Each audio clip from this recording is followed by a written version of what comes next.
अस्सलामु अलैकुम व रहमतुल्लाहि व बरकातुहू। डियर स्टूडेंट्स, मैं आपका अकाउंट्स का टीचर मोहम्मद सलीम अत्तारी। आज इस वीडियो की मदद से इंशाअल्लाहुल अज़ीज़ हम अपने चैप्टर एब्जॉर्प्शन को आगे बढ़ाएंगे। हम अपनी क्लासों में एब्जॉर्प्शन का एक क्वेश्चन जो है डिस्कस किया हुआ है। आज इंशाअल्लाहुल अज़ीज़ हम दूसरा क्वेश्चन जो है वो डिस्कस करेंगे। बट आज हम डिस्कस कर रहे हैं 2007 प्राइवेट क्वेश्चन नंबर 1। देखिए, क्वेश्चन है अकाउंटिंग फॉर कंपनीज एब्जॉर्प्शन। हमारा चैप्टर एब्जॉर्प्शन चल रहा है। एब्जॉर्प्शन का मतलब ये है कि एक कंपनी वाइंड अप हो जाती है और उस कंपनी को एक दूसरी एग्जिस्टिंग कंपनी टेक ओवर कर लेती है। तो बड़ा जो क्वेश्चन हमारा है वो इस तरह से है कि on January 1 2007 balance sheet of Zeeshan limited appeared as follows. अब देखो, ये बैलेंस शीट आपको दी हुई है जीशान लिमिटेड की 1 जनवरी 2007 को। बैलेंस शीट इस तरह से कि कैश बैलेंस है 70,000, account receivable 70,000, merchandise inventory 50,000, equipment 50,000, building 6 lakhs। Equity section दिया हुआ जिसमें allowance for depreciation building 1 lakh, account payable 1 lakh, bonds payable 50,000, share capital 5,50,000 और रिटेन अर्निंग का बैलेंस दिया हुआ है 40,000। मजीद आगे कह रहा बेटा, Zeeshan limited is absorbed on January 1 2007 by Furqan limited. अब देखिए, जो जीशान लिमिटेड है उसको फुरकान लिमिटेड टेक ओवर कर रही है। सही है, जीशान लिमिटेड को फुरकान लिमिटेड टेक ओवर कर रही है। इट मीन्स कि जीशान लिमिटेड वाइंड अप हो रही है।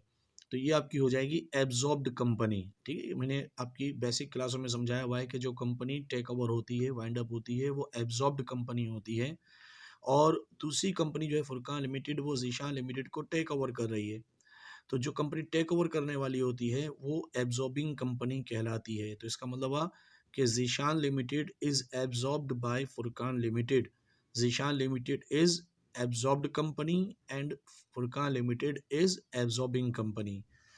अच्छा, अब ये जो कंपनी टेक ओवर की जा रही है, जीशान लिमिटेड को फुरकान लिमिटेड टेक ओवर कर रही है, तो उसकी कंडीशंस क्या हैं? देखिए, नंबर 1 पॉइंट आपसे कह रहा है all the assets and liabilities were taken over at book value. तमाम एसेट्स और लायबिलिटीज बुक वैल्यू पर टेक ओवर होंगी। उसके बाद आपसे कह रहा है कि मजीद आपसे ये कहा जा रहा है कि जो all the assets and liabilities were taken over at book value except cash. Cash के अलावा जो है वो आपको जो है वो सारे एसेट्स जो है वो बुक वैल्यू पर टेक ओवर हो रहे हैं। सही है। और इसके बाद जो दूसरी कंडीशन है वो ये है,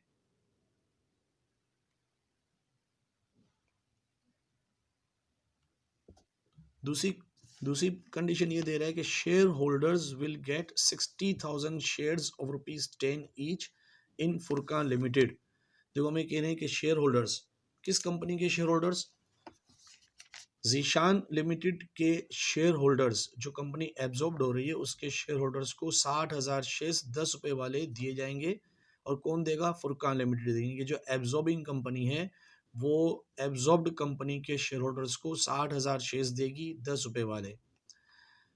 liquidation expense paid by Zeeshan limited amounted to ₹20,000। अच्छा, अब जो जीशान लिमिटेड है वो लिक्विडेट हो रही है, ख़त्म हो रही है, तो ख़त्म होने के लिए, लिक्विडेट होने के लिए उसको कुछ अपने एक्सपेंसेस करने पड़ रहे हैं। वो एक्सपेंसेस वो पे कर रहे हैं 20,000। ठीक है, जैसे फॉर एग्जांपल न्यूज़पेपर में एडवर्टाइजमेंट देना, या जो है वो लॉयर की जो है वो हेल्प लेना, और लीगल चार्जेस वगैरह, डिफरेंट डॉक्यूमेंटेशन के चार्जेस वगैरह पे करना। तो इस तरह के जो लिक्विडेशन एक्सपेंसेस है जीशान लिमिटेड खुद ने अदा किए हैं। अच्छा, अब इसकी 3 रिक्वायरमेंट है। पहली रिक्वायरमेंट है कंप्यूट परचेज कंसिडरेशन, दूसरी है entries in the books of Zeeshan limited, तीसरी है entries in the books of Furqan limited. तो बेटा, इसका सॉल्यूशन मैंने बना के रखा हुआ है। आपको एक एक रिक्वायरमेंट करके जो है मैं आपको समझा रहा हूँ। सबसे पहला काम है कंप्यूटेशन ऑफ परचेज कंसिडरेशन। तो ये बेटा देखिए, सॉल्व मैंने क्या हुआ है, आपको यकीनन जो है वो क्लियर नज़र आ रहा होगा। ठीक है, कंप्यूटेशन ऑफ परचेज कंसिडरेशन। अब परचेज कंसिडरेशन क्या है, ये हमें क्वेश्चन में पॉइंट नंबर 2 में कह रहा है। जो पॉइंट नंबर 1 है, ठीक, उस पॉइंट नंबर 1 में तो ये वजाहत कर रहा है कि भाई ये एसेट्स और लायबिलिटीज टेक ओवर हो रहे हैं बुक वैल्यू पर, माँ सिवाय कैश के। ठीक है, कैश को छोड़कर सारे एसेट्स और लायबिलिटीज टेक ओवर हो रहे हैं। और उसके बदले में जो बिजनेस टेक ओवर हो रहा है वो क्या पेमेंट हो रही है? 60,000 शेयर्स जो है वो फुरकान लिमिटेड दे रही है जीशान लिमिटेड को 10 रुपये वाले। तो ये 60,000 शेयर्स की अमाउंट जो बनेगी वो परचेज कंसिडरेशन हो गया, यानी कि परचेज कंसिडरेशन का मतलब कि जो बिजनेस खरीदा जा रहा है उसके बदले में क्या पे हो रहा है। तो ये अमाउंट पे हो रही है 60,000 शेयर्स रुपीज़ 10 ईच। मैंने आपको बेसिक क्लासों में समझाया था कि जो परचेज कंसिडरेशन होता है वो परचेज कंसिडरेशन डिफरेंट वे में ज़्यादा है, ठीक है। जैसे नेट वर्थ होती है, समटाइम्स लमसम अमाउंट होती है, समटाइम्स नंबर ऑफ शेयर्स की जो गेम दी हुई होती है कि इतने शेयर्स के बदले में इतने शेयर्स। तो यहाँ सिंपल आपको जो है वो लमसम अमाउंट दी हुई शेयर्स की सूरत में 60,000 शेयर्स 10 रुपये वाले, तो हमने इसकी अमाउंट बना लेनी है। क्या अमाउंट बनती है, वो हमारा परचेज कंसिडरेशन है।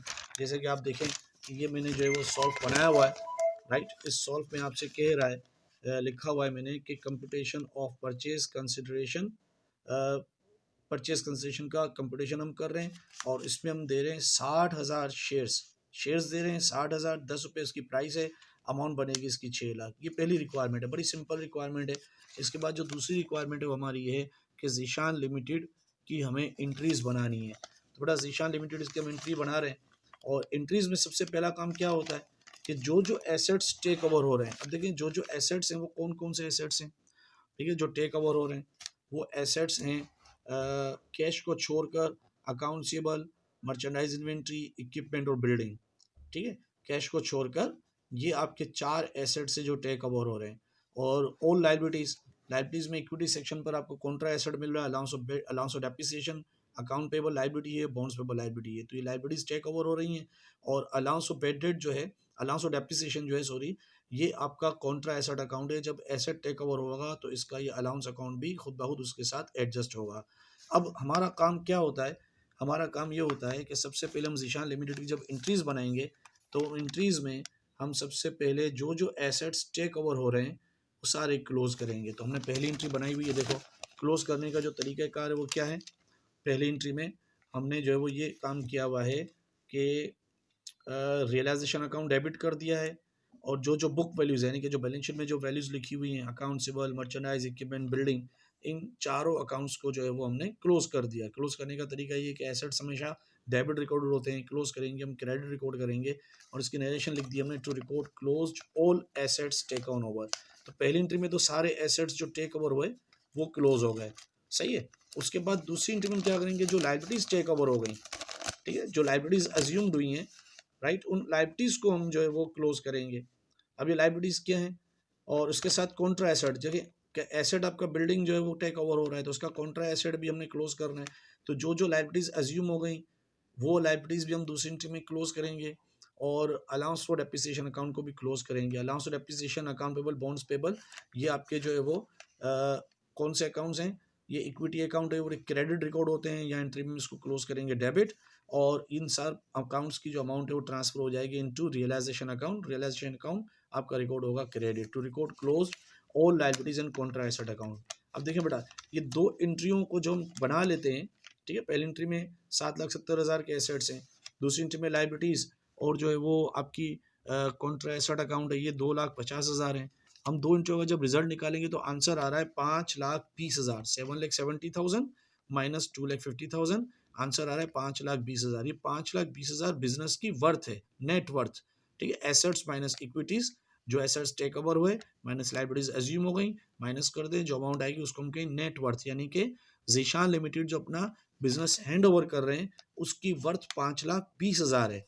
अच्छा, अब इस बिजनेस के बदले में क्या अमाउंट रिसीव होनी है ये हमने नोट कर लिया, ठीक है, हमने नोट कर लिया। Receivable from Furqan limited 6 lakh रुपए, 6 लाख रुपए ये हमने परचेज कंसिडरेशन जो है वो नोट किया था, कंप्यूटेशन की थी, 6 लाख रुपए का परचेज कंसिडरेशन है। तो ये 6 लाख रुपए की हमने एंट्री बना दी कि भाई रिसीव करना है फ्रॉम फुरकान लिमिटेड 6 लाख रुपए अगेंस्ट रियलाइजेशन अकाउंट। क्यों?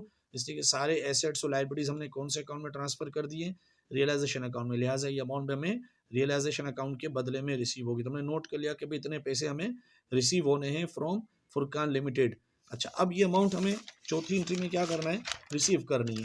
तो चौथी एंट्री में हम ये अमाउंट रिसीव करेंगे इन the shape of shares, in the shape of shares. तो देखो शेयर्स हमें रिसीव हो रहे हैं, राइट, हमने नोट किया कि भाई चौथी एंट्री में shares in Furqan limited 6 lakh रुपए डेबिट और रिसीवेबल का अकाउंट हमने क्लोज किया, receivable from Furqan limited 6 lakh रुपए क्रेडिट। ये हमने जो है वो एंट्री बना दी चौथी एंट्री जिसमें हमने रिकॉर्ड कर लिया कि भाई जो है वो ये अमाउंट हमने रिसीव कर ली Furqan limited in the shape of shares. Account क्या बनाया हमने? शेयर्स। ये जो शेयर्स हमें कौन सी कंपनी दे रही है? फुरकान लिमिटेड की। ठीक है, तो ये अकाउंट होना चाहिए शेयर्स ऑफ फुरकान लिमिटेड, लेकिन हमने नोट किया हुआ है कि हमने ऑफ की जगह पर इन का अकाउंट टाइटल यूज किया हुआ है। हमने क्लास में डिस्कस किया था कि टाइटल जो बनता है वो शेयर्स इन के साथ बनता है, शेयर्स ऑफ के साथ नहीं बनता। शेयर्स इन फुरकान लिमिटेड, ये शेयर्स हमने रिसीव किए डेबिट और रिसीवेबल का अकाउंट हमने रिकॉर्ड किया क्रेडिट। अब इस तरह से बेटा क्या हुआ कि बिजनेस हमने हैंड ओवर कर दिया। ठीक है, और जब बिजनेस हैंड ओवर किया तो आप देखिए जो ये हमारी जो 4 एंट्रियां बन गई उसमें सारे एसेट्स कैश को छोड़कर क्लोज हो गए। ठीक है, और कॉन्ट्रा एसेट अकाउंट और अकाउंट पेबल क्लोज हो गए, बाकी बच गया शेयर कैपिटल रिटर्न अर्निंग। अच्छा, अब इस क्वेश्चन में एक इजाफी बात ये भी हो रही है कि लिक्विडेशन एक्सपेंस जो है वो ज़ीशान लिमिटेड पे कर रही है। ठीक है, 20,000 रुपये। तो हम जो है वो अगली एंट्री बना रहे हैं। ठीक है, ये आपने जो है शेयर्स रिसीव कर ली। ठीक है, शेयर्स रिसीव करने के बाद जो है वो अब हम क्या करेंगे, शेयर्स रिसीव करने के बाद एक एंट्री बना लेंगे, ज़ीशान लिमिटेड जो है वो अपना लिक्विडेशन एक्सपेंस पे कर रही है। एब्जॉर्ब्ड कंपनी अपना लिक्विडेशन एक्सपेंस पे कर रही है। तो लिक्विडेशन एक्सपेंस का एक अकाउंट बनता है जिसको हम नाम देते हैं रियलाइजेशन अकाउंट। लिक्विडेशन एक्सपेंस का टाइटल हम यूज़ नहीं करेंगे इसलिए कि अब कंपनी वाइंड अप हो रही है, गोइंग कंसर्न ख़त्म हो रहा है हमारा।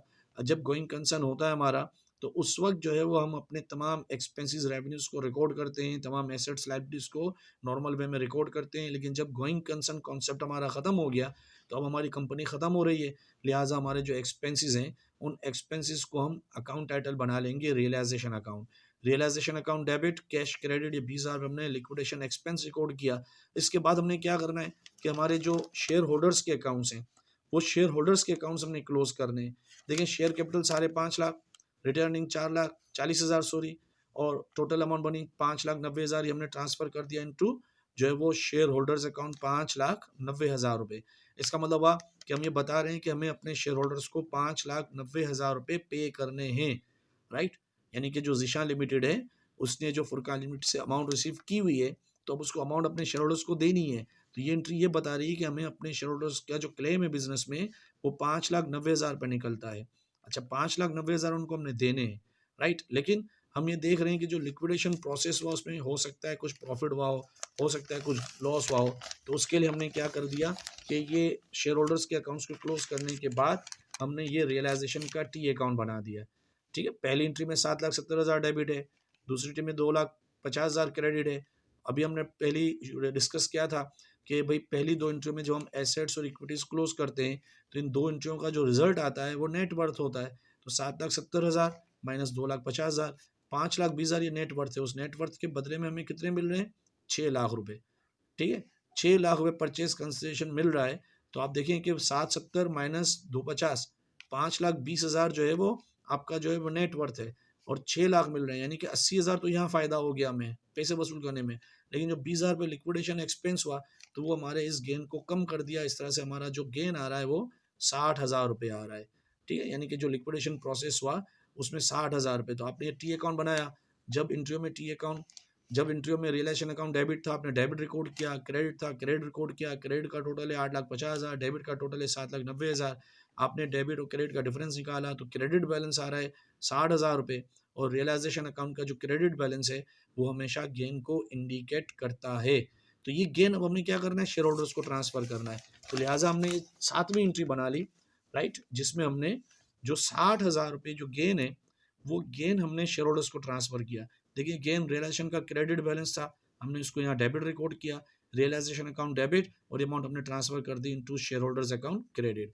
अब देखो शेयर होल्डर्स को देने थे हमें 5,90,000, 60,000 प्रॉफिट ऐड कर दिया उनका। अब इनको देने 6,50,000। अब इनको देने के लिए 6,50,000 हमारे पास हैं या नहीं है ये हम चेक करते हैं। यकीनन होने चाहिए, होंगे। ठीक है, इसलिए कि सारी एडजस्टमेंट्स हो गई हैं। तो हमने देखा कि हमारे पास जो कैश बैलेंस था वो 70,000 था ओपनिंग बैलेंस, फिर हमने 20,000 पे लिक्विडेशन एक्सपेंस पे किया, तो हमारे पास एंडिंग बैलेंस कैश का बचा हुआ है अब 50,000। इसके अलावा फुरकान लिमिटेड के शेयर्स हमें मिले हुए हैं जो वसूल किए हमने, वो है 6 लाख। तो 6 लाख हमने शेयर्स वसूल किए हुए रिसीव किए हुए हैं, 50,000 कैश मौजूद है। इस तरह से हमारे पास टोटल कितनी अमाउंट पड़ी हुई है? 6,50,000, और शेयर होल्डर्स को भी 6,50,000 ही हमें देने हैं। लिहाजा हम क्या कर रहे हैं? आखिरी एंट्री बना रहे हैं कि हम जो है वो शेयर होल्डर्स को 6,50,000 पे कर रहे हैं। किस तरह से? देखिए 6,50,000 हम इस तरह से दे देंगे शेयर होल्डर्स का अकाउंट, हमेशा लाइबिलिटी के तौर पर क्रेडिट रिकॉर्डेड होता है। जब हमने 2 एंट्रियाँ बना ली, शेयर होल्डर्स अकाउंट को क्लोज किया, ठीक है, और हमने जो है वो रियलाइजेशन अकाउंट को क्लोज किया, टोटल अमाउंट 6,50,000 क्रेडिट में आ गई। अब इनको हम डेबिट रिकॉर्ड कर रहे हैं, 6,50,000 में से इनको हम 50,000 क्या दे रहे हैं, कैश दे रहे हैं, 50,000 कैश क्रेडिट कर दिया, और उनको हम 6 लाख के शेयर्स दे रहे हैं, 6 लाख इनको हमने शेयर्स दे दिया, टोटल 6,50,000 अमाउंट सेटल हो गई। और इस तरह से हमने जो क्या कर दिया कि शेयर होल्डर्स अकाउंट के अकाउंट को सेटल कर दिया। तो बेटा ये हमारी कंपनी वाइंड अप हो गई, और हमने ये एंट्रीज जो बनाई, ये हमारी जो है वो दूसरी रिक्वायरमेंट हो गई ज़ीशान लिमिटेड की, ठीक है। अच्छा, अब हमारी रिक्वायरमेंट क्या है, journal entries in the books of Furqan limited. Furqan limited की बुक्स में हम एंट्रियां बना रहे हैं। फुरकान लिमिटेड क्या करी, बिजनेस टेक ओवर कर रही है, तो लिहाजा क्या करेंगे कि जो जो एसेट्स टेक ओवर हुए, ठीक है, फुरकान लिमिटेड ने जो एसेट्स टेक ओवर किए उसमें अकाउंट्सेबल 70,000 debit, merchandise 50,000 debit, equipment 50,000 debit, और बिल्डिंग देखो 6 लाख की है। 6 लाख में से हम लाख रुपए जो हमने उसका डेप्रिसिएशन जो क्वेश्चन में दिया हुआ है, ठीक है, ये क्वेश्चन है आपके सामने। क्वेश्चन में आप देखो कि बिल्डिंग आपको 6 लाख की दी हुई है, उसका डेप्रिसिएशन 1 लाख रुपए दिया हुआ है। तो याद रखें कि ऐसे फिक्स एसेट्स जो ऑलरेडी डेप्रिशिएटेड होते हैं, उनको जब कंपनी टेक ओवर करती है तो उसको अपनी बुक्स में या तो बुक वैल्यू पर रिकॉर्ड करती है या एग्रीड वैल्यू पर। तो हमें क्वेश्चन में कोई एग्रीड वैल्यू नहीं दी कि बिल्डिंग को हमने किस वैल्यू पर रिकॉर्ड करना है, लिहाजा इसको हम बुक वैल्यू पर रिकॉर्ड करेंगे, ठीक है। और ये गुडविल का अकाउंट मैंने बनाया हुआ है, ये कैसे आया हुआ है मैं आपको समझा रहा हूँ। पहले तो आपने चारों एसेट्स जो टेक ओवर किए डेबिट किए, अब आपने जो इक्विटीज हैं वो क्रेडिट करनी है, ठीक है, अकाउंट पेबल और बॉन्ड्स पेबल। तो अगर हम इन चारों एसेट्स का टोटल करते हैं, ठीक है, 70,000, 50,000, 50,000, 5 लाख के बनते 6,70,000, राइट। और 1,50,000 रुपये जो है ये आपकी लाइबिलिटी बन गई। तो आप देखिए 6,70,000 में से 1,50,000 माइनस करेंगे तो बिजनेस की वर्थ है 520। ये ऑलरेडी हम पहले डिस्कस कर चुके हैं कि जो बिजनेस की वर्थ है वो 5,20,000 है, और पेमेंट कितनी करनी है, 6 लाख। अब देखो बिजनेस जो हम टेक ओवर कर रहे हैं वो बिजनेस 5,20,000 का है, और हम पेमेंट कर रहे हैं 6 लाख रुपए, ज्यादा पेमेंट कर रहे हैं। अब क्यों ज्यादा पेमेंट कर रहे हैं, तो अजम्पशन ये होती है इसमें कि जो अमाउंट ज्यादा पे कर रहे हैं ये हम लॉस इसलिए बियर कर रहे हैं, ये लॉस है हमारा, और ये लॉस हम इसलिए बियर कर रहे हैं कि ये जिस कंपनी को हम टेक ओवर कर रहे हैं उसको हम उसकी गुडविल के पैसे दे रहे हैं, ठीक है। तो उसके हम गुडविल रिकॉर्ड कर रहे हैं यहाँ पर। तो हमने टेक ओवर किया, टोटल बिजनेस 5,20,000 का, लेकिन 6 लाख पेमेंट कर रहे हैं, जो 80,000 हम ज्यादा पे कर रहे हैं, लॉस है हमारा, इस लॉस को हमने गुडविल का नाम दे दिया, राइट, और इसको डेबिट रिकॉर्ड कर दिया। तो पहली एंट्री में तो बेटा हमने रिकॉर्ड किया कि बिजनेस हमने टेक ओवर किया है, जो जो एसेट्स टेक ओवर हुए सब डेबिट, लाइबिलिटीज क्रेडिट। फिर हमने एसेट्स माइनस लाइबिलिटी वर्थ निकाली जो ऑलरेडी हम डिस्कस कर चुके हैं। हमने चेक किया कि भाई कितने पैसे देने हैं, मालूम है कि हमें ज़्यादा अमाउंट देनी है, ये हमारा लॉस है, उस लॉस को हमने रिकॉर्ड करना है एज डेबिट गुडविल के नाम से 80,000 रुपये। अब हमें पेमेंट कितनी करनी है, ठीक है। हम जो है वो इस वक्त फुरकान लिमिटेड है, और फुरकान लिमिटेड ज़ीशान लिमिटेड को 6 लाख देगी। किस तरह से देगी, 6 लाख शेयर्स की सूरत में। कितने शेयर्स इशू होंगे, 60,000। लिहाजा हम अगली एंट्री बना रहे हैं इस परचेज कंसिडरेशन को पे करने की। परचेज कंसिडरेशन की अमाउंट जो पे हो रही है उसकी एंट्री इस तरह से बनेगी, payable to Zeeshan limited 6 lakh debit, और उनको हम शेयर्स दे रहे हैं। जब हम शेयर्स देते हैं तो शेयर कैपिटल 60,000 हम दे रहे हैं शेयर्स, पार वैल्यू 10 रुपये पर हम इसकी कैपिटल रिकॉर्ड करेंगे। याद रखेंगे शेयर्स जब भी इशू होते हैं पार वैल्यू पर कैपिटल रिकॉर्ड होती है, और इसी अमाउंट के हम शेयर्स दे रहे हैं। ये हमारी ज़ीशान लिमिटेड को पेमेंट हो गई। To record paid purchase consideration, हमारा जो है वो एंट्रियों का काम मुकम्मल हो गया। किसकी बुक में, फुरकान लिमिटेड की, और रिक्वायर्ड हमारी ये तीसरी मुकम्मल हो गई, ठीक है बेटा। तो ये हमारा क्वेश्चन कंप्लीट हो गया। होपफुली कि आपको क्वेश्चन समझ में आ गया होगा। फीडबैक दीजिएगा अगर आपको क्वेश्चन इस तरह से समझ में आ रहा है, तो हौसला अफजाई कीजिएगा। अगर इसमें कुछ प्रॉब्लम्स आ रही हैं, यकीनन कुछ ना कुछ प्रॉब्लम्स होंगी, जैसे जो है वो पेज आगे पीछे करने में, या जो है वो वीडियोस थोड़ी बहुत जो है वो अप एंड डाउन हो रही होगी, तो लेकिन आप अपना फीडबैक दीजिएगा ताकि हम इसको मज़ीद बेहतर बनाकर आपको जो है वो मज़ीद वीडियोस जो है वो सेंड कर सकूँ, ठीक है। कोशिश करूँगा कि मैं आपको वीडियोस भी सेंड करूँ, और जो है वो जहाँ हमारी क्लास हो पाएगी, जब भी होगी, हम उस सूरत में अपना कोर्स को वहाँ भी आगे बढ़ाएंगे, ठीक है। इंशाअल्लाह अज़ीज़ आप लोग दुआ में याद रखिएगा, और जो है वो होपफुली कि आप लोग को जो है वो क्वेश्चन अच्छे तरीके से समझ में आ गया होगा।